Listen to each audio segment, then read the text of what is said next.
ওং অজ্ঞান তিমিরন্ধস্য জ্ঞানাঞ্জন শলাকয়া চক্ষু উন্মীলিতং যেন তস্मै শ্রী গুরবে নমঃ। বাঞ্ছা কল্পতরুভ্যশ্চ কৃপা সিন্ধুভ্যেব চ পতিতানাং পাবনেভ্যো বৈষ্ণবেভ্যো নমো নমঃ। শ্রীকৃষ্ণ চৈতন্য প্রভু নিত্যানন্দ শ্রী অদ্বৈত গদাধর শ্রীবাসাদি শ্রী গৌর ভক্তবৃন্দ। হরে কৃষ্ণ কৃষ্ণ কৃষ্ণ হরে হরে, হরে রাম রাম রাম হরে হরে। মধ্য স্থাপিত কৃষ্ণ দর্শনে প্রভুর নিত্যগীত। কৃষ্ণমূর্তি দেখি প্রভু মহাসুখ পাইল, প্রেমাবেশে বহুত নিত্যগীত কইল। তত্ত্ববাদীগণ প্রভুকে মায়াবাদী জ্ঞানে প্রথম দর্শনে প্রভুকে না কইল সম্ভাষণ। মহাপ্রভুকে মায়াবাদী জ্ঞান করে সম্ভাষণ করেন তত্ত্ববাদীগণ, মানে শুদ্ধ ভক্তগণ। কেন না মায়াবাদী সঙ্গ করবো না। আর মহাপ্রভু কেশব ভারতীর কাছে সন্ন্যাস গ্রহণ করেছেন। পাছে প্রেমাবেশ দেখি হইল চমৎকার, বৈষ্ণব জ্ঞানে বহুত করিল সৎকার। কিন্তু পরে যখন মহাপ্রভুর সাত্ত্বিক বিকার দেখছেন তখন খুব আনন্দ পেয়ে মহাপ্রভুর অনেক স্তুতি করছেন, সেবা করছেন, গুণগান করছেন। বৈষ্ণবতা সবার অন্তরে গর্ব জানি, ঈষৎ হাসিয়া কিছু কহে গৌরমণি। তাহলে এবারে ঈষৎ হেসে মহাপ্রভু বলছেন, এদিকে তো উদ্ধার করতে হবে। তা সবার অন্তরে গর্ব জানি গৌরচন্দ্র, তা সবার সঙ্গে গোষ্ঠী করিলা আরম্ভ। তাদের মধ্যে গর্ব আছে, অহংকার আছে। সেই অহংকারটাকে চূর্ণ করার জন্য মহাপ্রভু চিন্তা করছেন। মহাপ্রভুর সাংকর সন্ন্যাস লিঙ্গ দেখিয়া শুদ্ধ দ্বৈতবাদ পরায়ণ তত্ত্ববাদীগণ প্রথমে প্রভুকে সম্ভাষণ করেন না। মধ্যাচার্য সম্প্রদায় শুধু দ্বৈত সম্প্রদায়। এখন মহাপ্রভুকে দেখছেন এই শঙ্কর সম্প্রদায়ের সন্ন্যাসী, মায়াবাদী সন্ন্যাসী, এই জন্য তা গুরুত্ব দেয় না, করে না, সম্ভাষণ করে নাই। পরে তাহার প্রেমাবেশ দেখিয়া তাহাকে বৈষ্ণব বোধে সৎকার অর্থাৎ সেবা করিয়াছিলেন। তত্ত্ববাদীগণের অন্তঃকরণে বৈষ্ণব অভিমান ছিল, তদ্দর্শনে প্রভু ঈষৎ হাসিয়া তাহাদের সহিত আলাপ করিয়াছিলেন। তাদের অহংকার ছিল, আমি একজন বৈষ্ণব, এই ছিল। এই জন্য মহাপ্রভু তাদের অহংকারটাকে চূর্ণ করার জন্য বলছেন। প্রভু কহিলেন,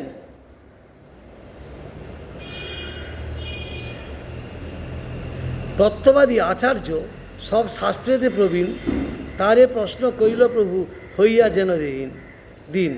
মহাপ্রভু ওই যে তিনাদপি শুনি স্তরূপে সেই শুনি, নিজে ভগবান, তবু তাদেরকে প্রশ্ন করছেন যে তাদের শিক্ষা দেওয়ার জন্য, তাদের অন্তঃকরণে যে অভিমান আছে সেটাকে দূর করার জন্য। প্রভু বলছেন, সাধ্য সাধন আমি না জানি ভালো মতে, সাধ্য সাধন শ্রেষ্ঠ জানা হো আমাতে।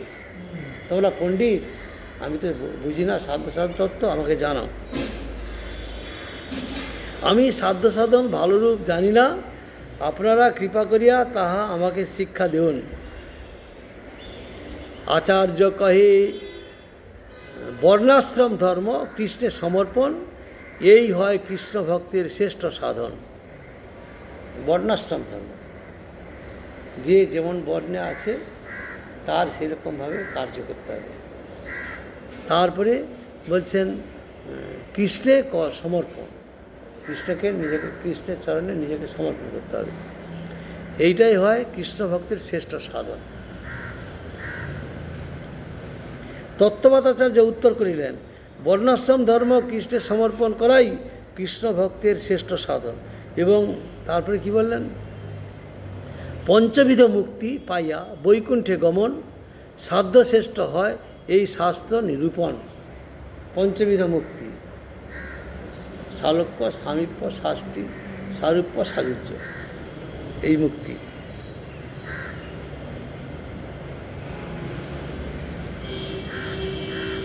সাধন বলে শ্রেষ্ঠ সাধ্যরূপ পঞ্চবিধ মুক্তি লাভ করিয়া সিদ্ধ ব্যক্তি বৈকুণ্ঠে গমন করেন।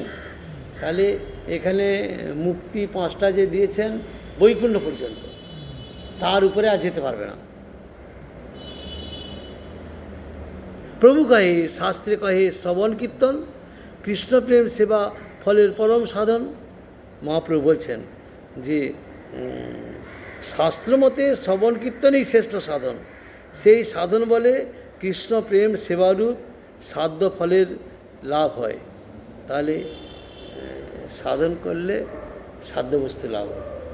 যদি নাম সংকীর্তন শাস্ত্রে বলেছেন শ্রেষ্ঠ সাধন, শ্রবণং কীর্তনং বিষ্ণু, সেটা বলছেন কি শ্রবণং কীর্তনং বিষ্ণু স্মরণং পাদসেবনং অর্চনং বন্দনং দাস্যং সখ্য আত্মনিবেদনম ইতি পুংসার্পিতা বিষ্ণু ভক্তিস্য নবলক্ষণা ক্রিয়েত ভগবত তদ্বা তন্মন অধিতম উত্তমম।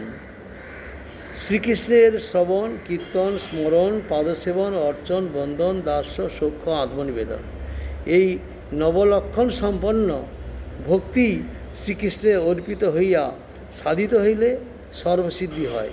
ইহাই শাস্ত্রের উত্তম তাৎপর্য। মহাপ্রভু তত্ত্ববাদীগণকে বলছেন যে তাহলে এই যে শাস্ত্রে বলেছেন শ্রবণ কীর্তন এইগুলো করলে, এইগুলো হচ্ছে নবদা ভক্তি যাজন করলে ভগবানের চরণে যাওয়া যাবে। আর আপনারা বলছেন যে পঞ্চবিধা মুক্তিতে পাওয়া যাবে, পঞ্চবিধা মুক্তিতে বৈকুণ্ঠ লোক প্রাপ্তি হবে। আর এটা হচ্ছে ভক্তির মার্গে, এটাতে গোলকে যাওয়া যায়। বৈকুণ্ঠের পরে যে আরও অনেক প্লট আছে, অযোধ্যা, দ্বারকা, মথুরা, তারপরে গোলক, পরপর শ্রেষ্ঠ, সেই স্থানকে যেতে হলে এইটা করতে হবে, মানে সাধ্য সাধন বস্তুর সাধন করতে হবে। হরিনাম সংকীর্তন, ভগবত কথা আলোচনা, শ্রবণ কীর্তন, এর মাধ্যমে এই সাধন করতে করতে সাধ্যবস্তু কৃষ্ণপ্রেম লাভ, অর্থাৎ এটা সেবা। সেবা মানে ভক্তি, ভক্তির ভজদাত সেবা। এই ভক্তির মাধ্যমে সেবা করলে তাহলে সেবা সুখানন্দ, সেবা করে যে সুখানন্দ সেটা লাভ হয়, সেটা হচ্ছে সাধ্যবস্তু। শ্রবণ কীর্তন হইতে কৃষ্ণে হয় প্রেমা, সেই পঞ্চম পুরুষার্থ, পুরুষার্থের সীমা। তাহলে পঞ্চপুরুষার্থ কি? ভক্তির মাধ্যমে ভগবত ভজন। আগে করা ছিল ধর্ম অর্থ কাম মোক্ষ, বলে এইটাই পুরুষার্থ। কিন্তু মহাপ্রভু জানালেন এটা পুরুষার্থ নয়, পুরুষার্থ হচ্ছে কৃষ্ণর নামগুণ কীর্তন সেবা করলে যে আনন্দ, সেইটাই পুরুষার্থ।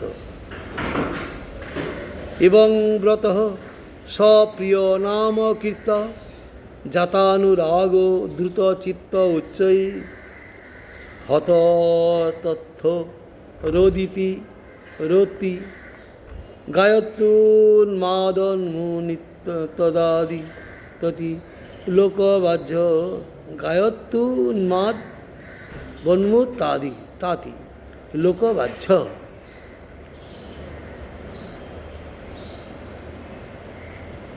শ্রবণ কীর্তনরূপ নববিধ সাধন ভক্তি হইতে কৃষ্ণের যে প্রেমভক্তির উদয় হয় তাহাই পঞ্চম পুরুষার্থ এবং তাহাই পুরুষার্থের সীমা। তাৎপর্য এই যে ধর্ম অর্থ কামোক্ষ এই চারিটি সকৈত পুরুষার্থ, প্রেমরূপ পুরুষার্থই অকৈতব পুরুষার্থ। কৈতব মানে ছলনা, এখানে ছলনা, ধর্ম অর্থ কামোক্ষ এগুলো ছল চাতু। আর যে হরিনাম সংকীর্তন বা এই যে প্রেমরূপ পুরুষার্থই ইহা অকৈতব পুরুষার্থ, কোনো কৈতব থাকবে না, কোনো ছল চাতুরি থাকবে না।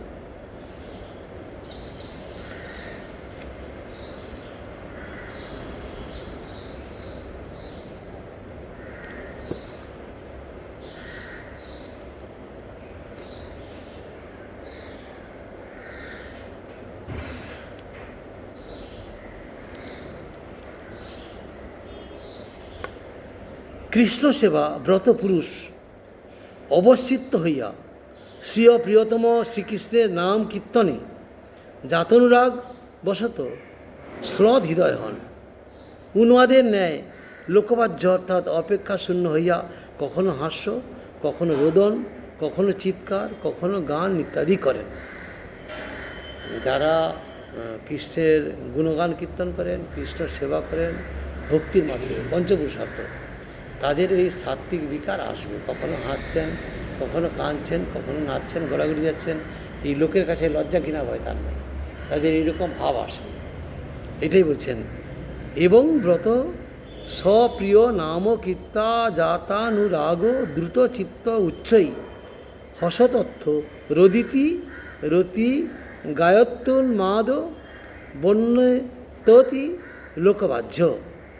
ওই লোকজন আছে লজ্জা ঘৃণাপদের নয়, তাদের কি হবে, কখনো লোকবাহ্য অর্থাৎ অপেক্ষা শূন্য হইয়া কখনো হাস্য, কখনো রোদন, কখনো চিৎকার, কখনো গান ইত্যাদি করেন, অর্থাৎ সাত্ত্বিকা তাদের আসে। কর্মনিন্দা কর্মত্যাগ সর্বশাস্ত্রে কহে, কর্ম হইতে প্রেমভক্তি কৃষ্ণে কবু নহে। কর্মটা কি?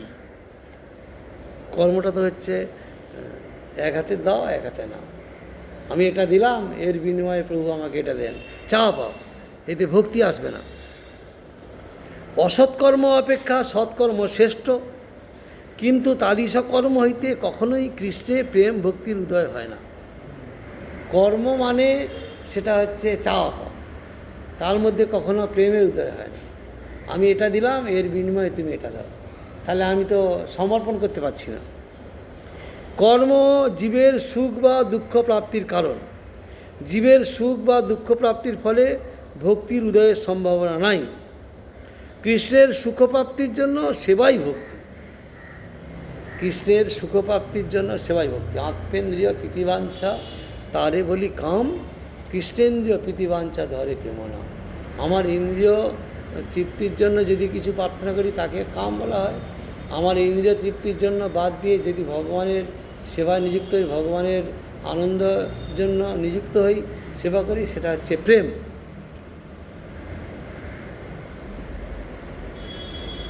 কৃষ্ণের সুখপ্রাপ্তির জন্য সেবাই ভক্তি। নিজ ভোগ তাৎপর্যের নিন্দা এবং তাহা ত্যাগ করিবার বিধান সকল শাস্ত্রে, এমনকি জ্ঞানশাস্ত্রেও কথিত আছে। অমল প্রমাণ রাশি শিরোমণি শ্রীমদ্ ভাগবতে শুদ্ধ জ্ঞান বিরাগ ভক্তির সহিত নিষ্কর্মের কথাই বিচারিত ও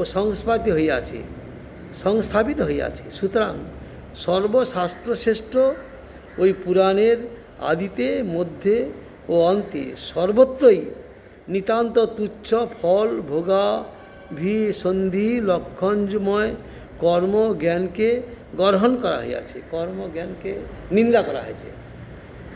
সুতরাং বাহুল্য বোধে এ স্থলে কোনো শ্লোক প্রমাণ উদ্ধৃত হইল না। খালি কর্মজ্ঞানের থেকে ভক্তিটা শ্রেষ্ঠ।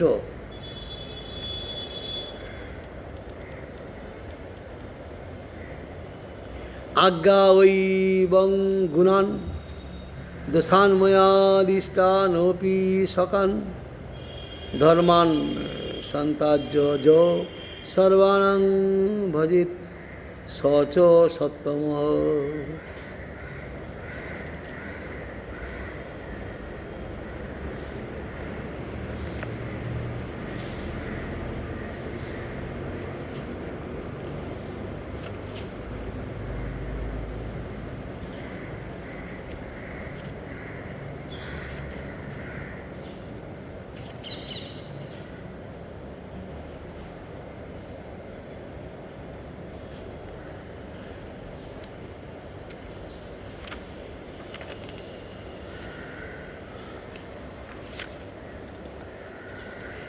ধর্মশাস্ত্রে আমি ভগবান যাহাকে ধর্ম বলিয়া আদেশ করিয়াছি তাহা গুণদোষ বিচারপূর্বক সেই সকল ধর্ম প্রবৃত্তি ছাড়িয়া যিনি আমাকে ভজন করেন তিনি সর্বোৎকৃষ্ট সাধু।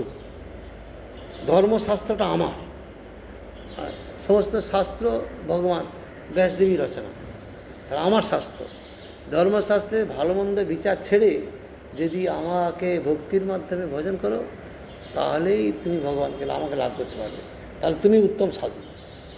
আমি যদি শাস্ত্রের বিচার করি এটা ঠিক নয়, এটা ঠিক, এটা ঠিক নয়, তাহলে সেখানে ভগবানের উপরে পাড়ি দেওয়া হবে। তো ভগবান শাস্ত্র রচনা করে গেছেন, তা সেই শাস্ত্রের কিছু চিন্তা না করে শ্রুতি শাস্ত্র, যে কোনো শাস্ত্র নয়, ভাগবত, চৈতন্য চরিতামৃত, চৈতন্য ভাগবত, এই সকল। তাই বলছেন ধর্মশাস্ত্রে আমি ভগবান যাহা ধর্ম বলিয়া আদেশ করিয়াছি তাহা গুণদোষ বিচারপূর্বক সেই সকল ধর্ম প্রবৃত্তি ছাড়িয়া, এটা ঠিক এটা ভুল এইসব চিন্তা ভাবনা ছেড়ে যিনি আমাকে ভজন করেন তিনি সর্বোৎকৃষ্ট সাধু। সাধু কখনো শ্রুতিশাস্ত্র, এই জন্য শ্রুতিশাস্ত্র নিন্দা না, শ্রুতিশাস্ত্র নিন্দা করা যাবে না, তাহলে সেখানে আমি প্রকৃত সাধু বলে পরিচয় দিতে পারবো না। সাধু সবসময় ভগবানের দাস, ভগবান যাহা বলেন, ভগবান যাহা লিপিবদ্ধ করে গেছেন সেইটাই শ্রেষ্ঠ, সেইটাই ঠিক, এইটাই হচ্ছে শাস্ত্র বিচার। সর্বধর্ম ত্যাগপূর্বক হরিভজন। সর্বধর্মান পরিত্যাজ্য মাম একং শরণং ভজ অহংকং সর্বপাপেক মোক্ষয়িষ্যামি মা শুচ। সমস্ত ধর্ম ত্যাগ করে আমাকে ভজন করো। তাবৎ কর্মাণি কুর্বীত ন নির্বিদ্যেত যাবতা মত কথা শ্রবণাদৌ বা শ্রদ্ধা যাবন্য জায়তে। যে পর্যন্ত কর্মমার্গে নির্বেদ উদিত না হয় অথবা ভগবত কথা শ্রবণাদিতে শ্রদ্ধা না জন্মে সেই পর্যন্ত নিত্য নৈমিত্তিকাদি কর্ম কৃত হোক। ভগবান যে চাতুর্বর্ণ সৃষ্টি করেছেন, আশ্রম সৃষ্টি করেছেন, ভগবান করেছেন, এইগুলো আমাদের পালন করতে হবে। যখন আমরা কৃষ্ণ ভজনে নিযুক্ত হব, আমাদের এই জাগতিক বাসনাগুলো আস্তে আস্তে করে দূর হবে। ভগবানের কথা যে সাধুগুরুর বৈষ্ণবের মুখে কথা শ্রবণ করে আমার শ্রদ্ধা আসবে, তখন কি হবে না, আমি আস্তে আস্তে করে এগুলো ত্যাগ করে ভগবানের সেবায় নিযুক্ত হতে পারব। যেই ভজে সেই বড় অভক্তহীন ছাড়, কৃষ্ণ ভজনে নাই জাতিকুলাদি বিচার, সেই বিচারটা আমার মধ্যে এসে যাবে। যেমন আমরা গুরুদেবের চরণে আশ্রয় নিয়ে, আমাদের ছিল সান্ডিল্য কাশ্যপ বৈষ্ণব গোত্র, যেখানে আমরা ভগবানের সেবার জন্য গুরুদেবের চরণে আশ্রয় নিয়েছি। এখানে আমরা কি, আমরা ভগবানের দাস, অচ্যুতগত্য, ভগবানের সেবা থেকে আমরা চ্যুত হই না। এখানে একজন ব্রাহ্মণ বাড়ি থেকে এসছেন, একজন ক্ষত্রিয় বাড়ি থেকে এসছেন, শূদ্র বাড়ি থেকে এসছেন, সবাই আমরা ভগবানের দাস। শূদ্র বাড়ি থেকে যিনি এসছেন তিনি ভোগ রান্না করছেন, ভগবানের ভোগ দিচ্ছেন। ব্রাহ্মণ বাড়ি থেকে যিনি এসছেন তিনি বসে প্রসাদ পাচ্ছেন। এখানে উনি ব্রাহ্মণ, ইনি ক্ষত্রিয়, ইনি শূদ্র নয়, আমরা ভগবানের দাস। তাহলে আমাদের পরিচয়টা তখন কি আসবে, আমরা ভগবান নিত্যদাস, আমরা সবাই দাস, এই বিচার। আর এটা যতক্ষণ না ভগবানের সেবায় নিযুক্ত হচ্ছি, যতক্ষণ আমাদের শ্রদ্ধা ভক্তি না আসছে, ততক্ষণ কিন্তু যে যার কর্ম সে তার করতে হবে। ব্রাহ্মণ ব্রাহ্মণের কাজ করতে হবে, ক্ষত্রিয় ক্ষত্রিয় কাজ করতে হবে, বৈশ্য বৈশ্যের কাজ করতে হবে। শুধু এই জন্য বলছেন এটা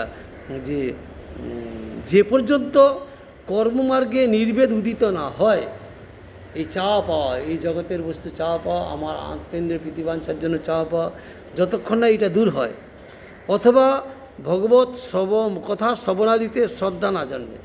সাধুগুরু বৈষ্ণবগণ ভগবানের কথা কীর্তন করছে, আমার শ্রদ্ধা জন্মাবে না, শুনতে ভালো লাগবে না। তো যতক্ষণ না হচ্ছে ততক্ষণ সেই পর্যন্ত নিত্য নৈমিত্তিকাদি কর্মকৃত হন। যে ব্রাহ্মণ বাড়ি তার কাজ যেটা করতে হবে, ক্ষত্রিয় কাজ যেটা করতে হবে, সব করতে হবে। আর যখন এগুলো থেকে দূর হয়ে যাবে, কৃষ্ণ সেবায় নিযুক্ত হতে পারবো, তখন আর এগুলো থাকবে না। অর্থাৎ আগে আমরা অনেক ঘোরাঘুরি করছি, যখন গুরুদেবের চরণে আশ্রয় নিলাম তখন আমরা ভগবানের দাস। ভগবান বলেছেন যে দীক্ষা কালে ভক্ত করে আত্মসমর্পণ, সেই কালে কৃষ্ণ করে আত্মসমর্পণ, সেই দেহ করে তার চিদানন্দময় অপ্রাকৃত দেহ কৃষ্ণচরণ হয়ে যায়। যখনই আমি গুরুচরণে আশ্রয় নিলাম তখন ভগবান বলছে তুমি আমার, কারণ আমার ভক্তের চরণে আশ্রয় নিয়েছে, তুমি আমার হয়ে গেল। সেই রকমভাবে পরিচয় হবে। পঞ্চবিধ মুক্তি ত্যাগ করে ভক্তগণ ফল্গু করে মুক্তি দেখে নরকের সম। পঞ্চবিধ মুক্তি ত্যাগ করে ভক্তগণ আর ফল্গু করে মুক্তি দেখে নরকের সম। তাহলে ভক্তগণ এইসব মুক্তি পাঁচটা ত্যাগ করে ভক্তি রাজ্যে আসে। আর জাগতিক জগতের লোকগুলো তারা ভোগ চায়, ভোগ গেলে নরকে পরিণত হয়ে যাবে। এটা পরে আস্বাদন হবে। আমার বাঞ্ছা কল্পতরু কৃপা সিন্ধু ভয় বচ পতিতানাং পাবনেভ্যো বৈষ্ণবেভ্যো নমঃ।